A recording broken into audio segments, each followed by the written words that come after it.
Chapter 1. Charlie Noble muttered as he hustled down the hall to the nano lab, his eyebrows weighed down with worry. The CEO of Corridor Cyberdynamics had just scorched him, at least that's how it felt, and his face glowed red to prove it. Funds for Charlie's N-Hanced project were nearly gone. As he burst into the white room, Milo and Linda looked up from the workbench. Milo caught the expression on Charlie's face. Sheesh, what'd he say to you, boss? Charlie gave him a grim look and waved away the question. Make it work and none of that matters. He joined them at the pristine table as they leaned over a pair of glistening cylinders of meat at right angles to each other. So what are we doing this time? Milo Two Dogs swung his head and his braided black ponytail rippled down his back. I'm positioning the T exactly in the center of the synapse. Charlie's team had developed N-Hanced, an app for tiny protein computers in the brain.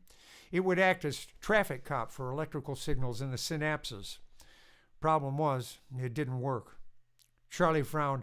I thought our virtual test showed precision isn't important. Milo blinked hard. Well, yeah, but if the sims were right, we'd already have a finished product. All right, Charlie sighed.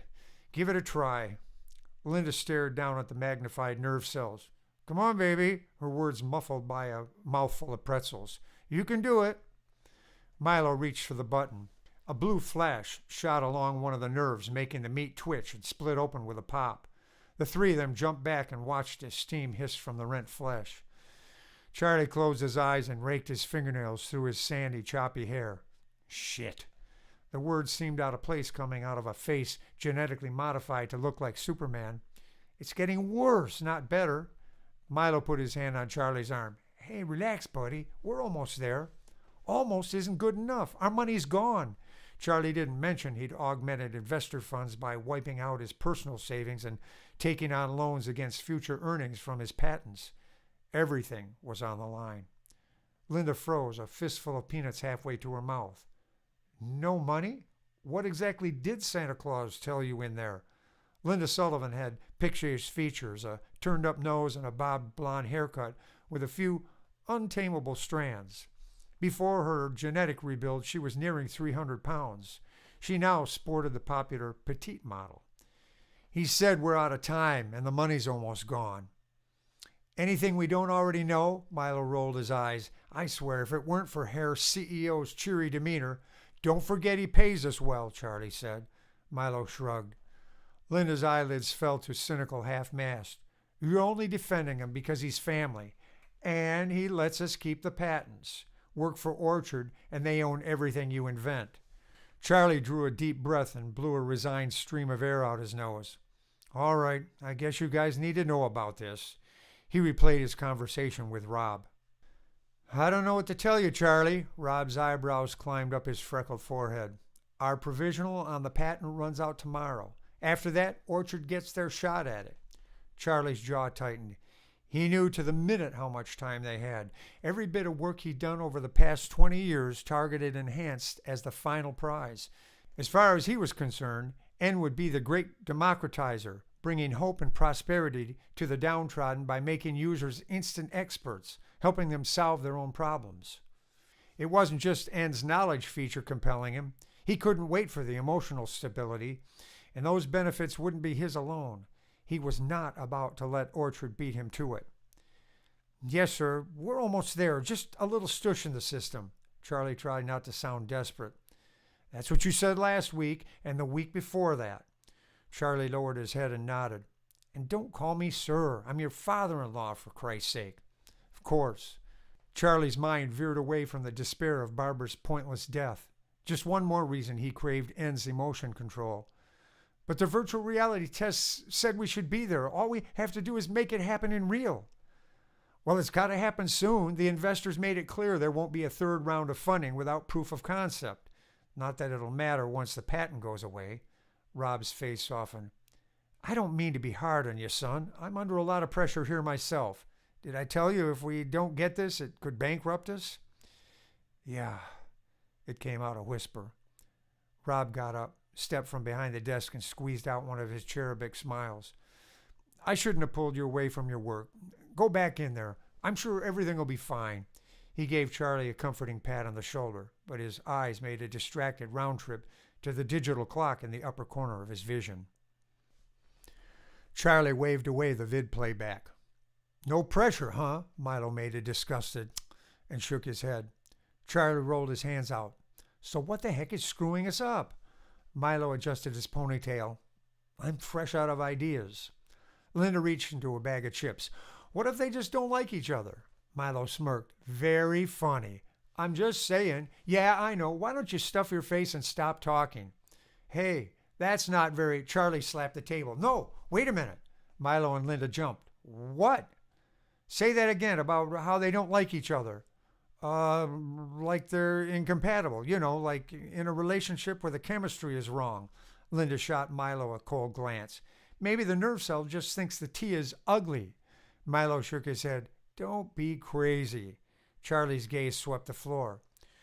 "We assume since the T's work everywhere else in the body, they'll also work in the brain. What if we got that wrong?" Milo's eyes opened wide. "Holy shit, man. I think that's it. All this time I thought the problem was our programming." Within a half hour, Milo found an incompatible ion in the T and rebuilt it. They held their breath as he hit the test button. This time, the tiny computer passed the signal through as if it were invisible. "Yes!" they screamed in unison, jumping and slapping each other on the back. Then Charlie stopped and waved them down. Wait!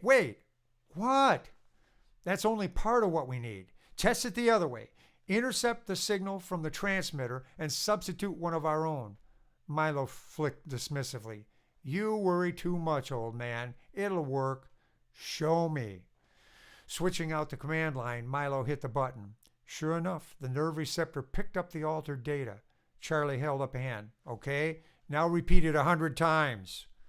Milo raised an eyebrow and pursed his lips.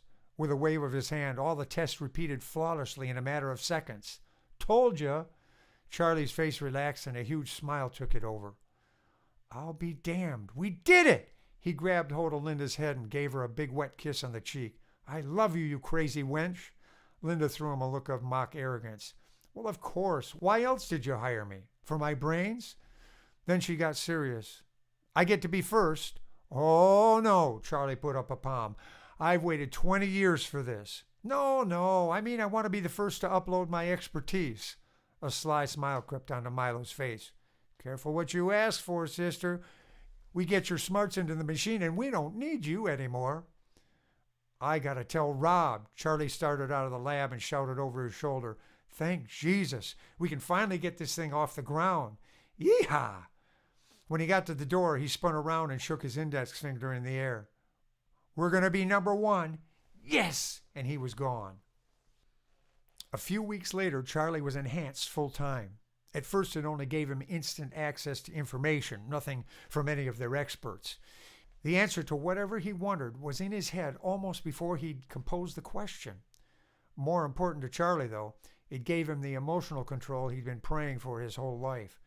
His nervous habits melted away, and he worked with an inexhaustible fury, completely free of fear. Now it was time to move it to the next level. Charlie's goal wasn't to simply have book knowledge the way the net presented it.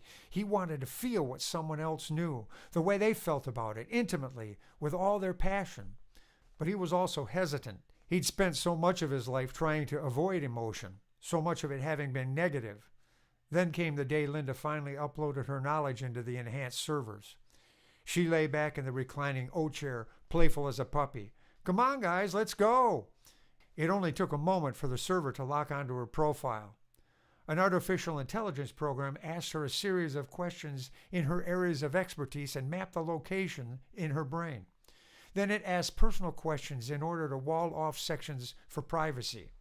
Linda had nothing to hide. In fact, she insisted on having the guys in the room and laughed as they blushed and squirmed while she revealed intimate details of her life. Finally, the program initiated a brainstorm, and the server converted the results into meaningful data. A lifetime of experience transferred in less than a minute. The whole operation took no more than an hour.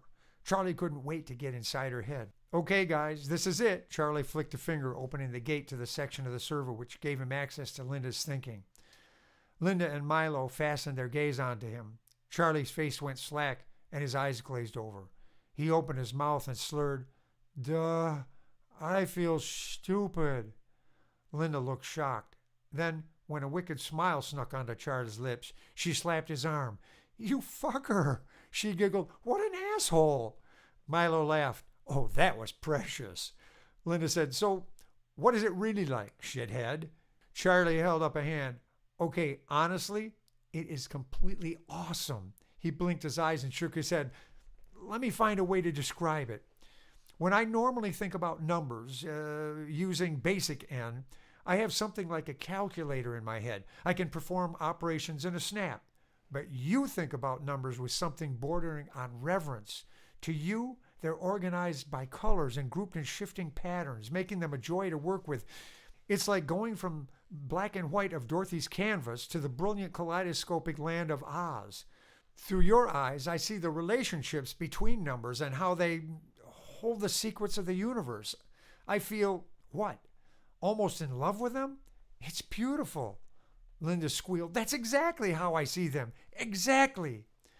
"I knew you were crazy about math, but I had no idea it could be like this. Not only that, but I feel more calm and relaxed, more trusting. It's as if absorbing your way of thinking makes life easier. But," Charlie's face grew serious, "I also feel an uncontrollable urge to eat. Where are the chips?" Linda turned to Milo, eyes heavy with mock contempt. "He's fucking with us again." Milo shook Charlie's arm. "What else? What else?" They spent part of the afternoon comparing how N's data is organized versus how Linda's mind works. Then they set up a schedule for uploading from the experts they already had contracts with and detailed what characteristics they wanted in their alpha testers. So finally, N was ready for the next round of funding. Charlie was ecstatic. 20 years and it's all falling into place. Then... "Come on, damn it!" Charlie was in a panic as he raced across town in one of Orchard's ubiquitous O cars. He rocked in his seat, pointlessly trying to make the vehicle go faster. O cars drove themselves, so rocking and shouting were all he had left. "Move!" When he'd arrived at work that morning, Linda wasn't in the building. From his office, he opened a VR line to Milo, which dropped him into the white lab. "Where's Linda?" Milo looked up. "Oh, hi, boss. I don't know. She's always here before anybody else. You try to calm her?" Milo paused. "No." "Weren't you curious?" "I guess I was thinking about my work. You okay?" Charlie followed Milo's gaze down to see his hand shaking, Linda's intuition inside him now frantic, demanding. Something's wrong. He had already opened a line to her, but even her digital personal assistant didn't pick up. He hired a public skeet cam and had it circle her house. Most of the windows were still opaque. That was inconceivable. Linda always let the light in wherever she went. Then, through the only transparent window, Charlie spied a broken cup of coffee on the kitchen counter, brown drops slowly puddling on the floor. It could only mean one thing. In order to avoid destroying evidence at a crime scene, the ubiquitous O-Clean shut down whenever someone in the vicinity was injured. Linda lived alone. Charlie sprinted down the hall and threw a final VR burst at Milo. "I'm going over there." That's when he ordered the O-car he was now riding in. When the car finally arrived at Linda's place, he leapt out of the portal, bolted to the front door, and pounded on it. Running around the outside of the house, he knocked on all the still opaque windows, calling her name. Circling back to the front door, he felt drawn to a rock near the porch. Picking it up, he removed a plastic plug on the bottom, uncovering an old-fashioned key. How did I know? Then, of course, Linda. The key opened the door and he rushed in. He flicked and the lights came on. Directly ahead of him, Linda lay naked on the wooden floor, sets of evenly spaced bloody gashes across her arms and torso, as if some wild animal had gone at her. "Jesus!" Charlie dashed forward, slipped on a pool of blood, and fell next to her, wrenching his shoulder. "Shit!" Righting himself, he kneeled and reached for her neck to check for a pulse. As soon as he touched her skin, he jerked his hand away. She was cold. Too late. Then, "Oh my God, this is a crime scene, and I just contaminated everything." Backing out of the room, he cursed the bloody footprints he left behind with every step. Outside, he calmed 911. "This is an emergency. One of my employees has been murdered." The AI dispatcher locked onto his location and logged off. Charlie sat down on the porch to wait, his head in his hands. When he noticed a mark on the side of one of his shoes, he ripped it off and fought back a wave of nausea. The whole bottom was stained red with Linda's blood. He tore off the other shoe and flung them both into the street. I'll never wear those again. His heart thudded with a burst of panic when he thought about how losing Linda would affect the project. Then he realized with her expertise in the servers, it wouldn't make any difference at all. Feeling ashamed for thinking it, a ball of guilt welled up in his stomach. After a few minutes, he remembered he had enhanced control over his emotions. He gave the virtual knob a twist and the knot in his belly unwound. That lasted until the police arrived, and Charlie became a suspect.